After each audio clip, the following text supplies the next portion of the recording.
So I wanted to start with the trades, but obviously today we're officially a 17 game season. So let's start there. I know we talked last time and it was, hey, more football, the better. But how do you feel about the 17th game? I mentioned, I don't know if you saw it on Twitter. I was like, great, now my Bears can't go 8-8. They're going to go 8-9. There's no more 500 unless they get a tie.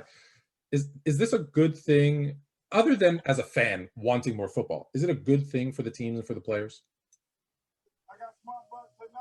Got to defer to the coach on that one. You go first. No, I think it is and it isn't.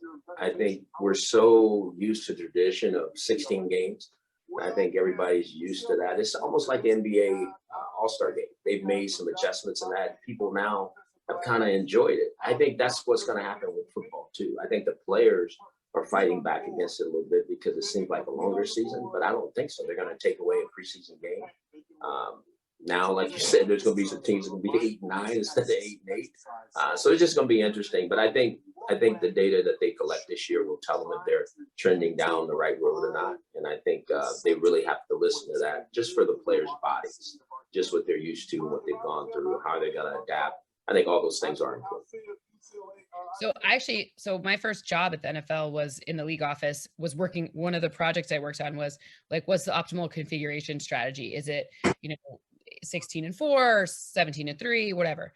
And we'll know if this is successful or not based on a couple of factors. The first factor will be how the union and the players and the league come together, because it's likely now some of the things that would probably be on the table, and I can't speak to today. I wasn't at those meetings today, so I can only speak to my reference point from 12 years ago, 13 years ago, was that you could probably have an expanded roster, which does mean more and we have a salary cap floor, which means you spread out. A position like quarterback will still get richer, but you'd give more, there would be an expansion of maybe potentially how many years of players in a league or how many players on the team, meaning there's more of an opportunity for that longevity of a player to be a bit longer.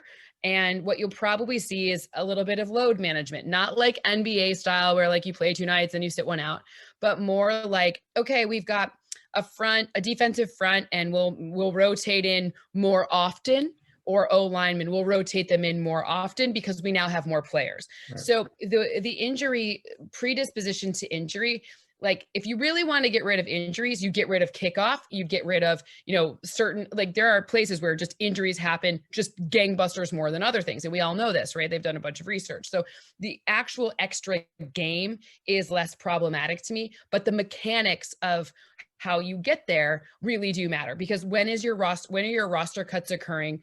And I think what the players are, and honestly, I understand why they're upset, because they don't know what this means. They signed a contract and they're going to get, X million dollars, whether or not there's 16 games or 17 games. But realistically speaking, what they should be thinking about is a longer term thing, and their union should be, the Players Association should be figuring out a way so that they get more rights, right? This did trigger a media a kicker in the salary. So now they're splitting at 48.5, which is a sizable uptick. And by the way, the pot went up because the media rights are so massive in the next deal. So they're getting more money from a bigger pot.